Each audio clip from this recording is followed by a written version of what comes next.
Hey everybody, David from Flash by V out here, unpacking my Akrapovic full exhaust for the GSX8.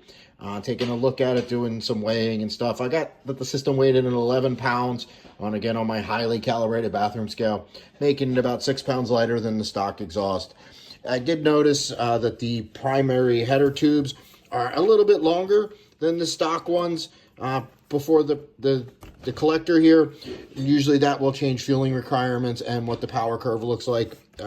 Conventional wisdom would say it would have a little bit even better mid-range than the other aftermarket exhaust systems that I've tested.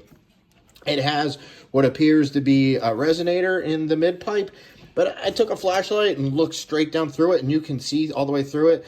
The tubing in the middle of this is the same diameter as coming in and is out, and there's only about a dozen or so holes communicating with whatever's on the outside of this. I'm guessing it's more like a packing material, so the only thing this could do is change the sound a little bit. Don't expect it. That wouldn't cause any reduction in power, and I wouldn't expect really a lot of change in the power output from it. You can see that the header tubes are tapered out a little bit larger there at this weld for flow, and we have the always pretty Akrapovic carbon fiber canister and their pretty carbon fiber bracket. It does have a DB killer in it, and it looks like this one, we just take that nut out and that DB killer should come right out. Usually Akrapovic DB killers are pretty efficient, but I will test it as always. So hopefully tomorrow get this mounted up, either do some road tuning or dyno tuning on it, and within the next few days I'll have some numbers for you. Thanks, guys. So I got the Akrapovic exhaust installed. Mounts really solidly, installed pretty easy, just like the other systems. It's nice. It does have able to just put the wideband directly into the pipe.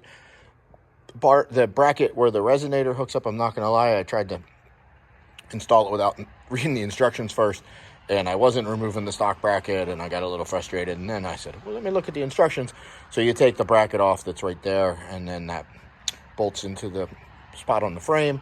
Everything else bolted up pretty easy. Sounds good. Not quite as loud as the Arrow, but a nice deep sound.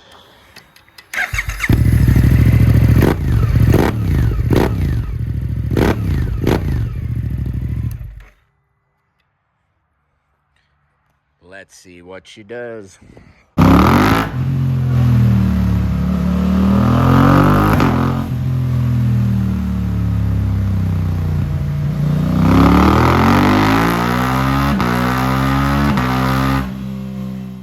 So did you like it spinning up on the dyno? Just I should have put more heat in the tire before I started that run. So the first run we're going to look at is just the baseline run for my stock GSX8. If you've watched my other videos, you've seen this. Now we're going to show what we get with the stock bike with the airbox, stage 1 airbox mod. Again, you've seen this probably before. And let's look at what you get when you put the Akrapovic exhaust on without any tuning. And you can see you pick up a couple horsepower, 79 to 82, so it's like 2.5 horsepower. It holds on better at top, and we got gains from top to bottom. So not too bad for just bolting up an exhaust. This run shows the additional gains from the stock ECU to my flash. So you can see you're leaving more than 5 horsepower on the table if you just bolt the exhaust up. And that, again, doesn't account for all the other improvements like throttle response, smoothness, and just all around how much the flash makes the bike better. But this is just a pure dyno run, the improvements that you get with the flash. So when we add it all up and we compare the stock bike to where it is now with the Stage 1 Airbox mod, we can see if we look at peak horsepower numbers, we got a full 9 horsepower. Comparing peak numbers, and that horsepower moved up 400 RPM. We gained 8 foot-pounds of torque, and that torque moved down to 100 RPMs. The curve is just killing it from idle to red line. If we look specifically at the old peak, we can see almost that 9 horsepower gain there at the old peak. Let's take a look at the new peak. And we can see at this new peak, like I said, that's 400 RPMs later, we have a full 10 horsepower gain there. And you can see it holds that 10 horsepower gain all the way out to the red line. I did have Woolick add some red line looking settings in the ECU flash, but none of them have worked so far. So they don't have a bike there to completely test. So we're kind of working with me, and I'm sure other tuners trying to find these redline settings. But as of yet, we still have the stock redline. Now we're going to look at the horsepower gain down there at 5,800 RPMs. We can see we've gained almost 11 horsepower down that low. I'd also like to take a look at the torque at that area. And can we see the torque at that RPM? We gained a full 10 foot-pounds of torque. Pretty awesome, pretty awesome. And let's take a look at what we get when we go from the Stage 1 airbox mod to the Stage 2 airbox mod. And what we get is even more gains. Do want to remind everybody, the stock ECU will handle the Stage 1 airbox mod. Do not do the Stage 2 airbox mod, which is basically removing the lid and just leaving the surround with the stock ECU. It's too lean. I wouldn't recommend it. So if we look at this chart, if we compare in peak-to-peak number, we've gained a full 10 horsepower, which moved up full 600 RPMs. And we gained 9 foot-pounds of torque, which moved down 200 RPMs. And if we compare just at the old peak, we have, again, a 9 horsepower jump there. If we look specifically at the new peak horsepower, we're gained a full 12 horsepower. And if we look down at 5,800 RPMs, we've gained 13 horsepower. And a full 10 foot-pounds of torque. This run shows DB killer out versus DB killer in, and you can see they're almost the same, which is great, right? But I forgot to talk about some of the numbers.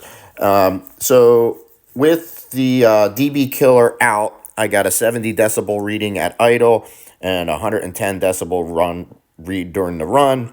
With the DB killer in, I got a lower 64 decibels at idle, but the same 110 decibels on the run. So the DB killer does a good job of cutting down the power in the lower RPMs, but in full sing it's just as loud, but it really doesn't cost you any horsepower, so I guess that's cool. As far as weight-wise, I weighed this system in at 11 pounds, which is about a 6-pound saving from the stock exhaust, so a decent weight savings. Let's look at one more thing that I did just for fun.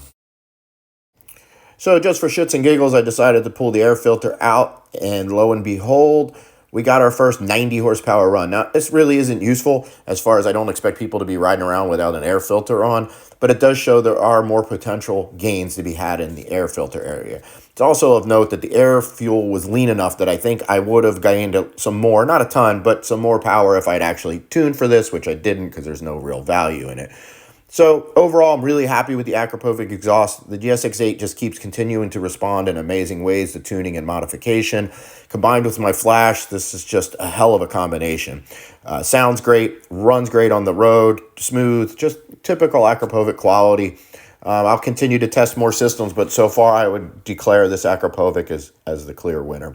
So thanks again, guys, for watching. I know I put a lot of info at you, but keep saying knowledge is power.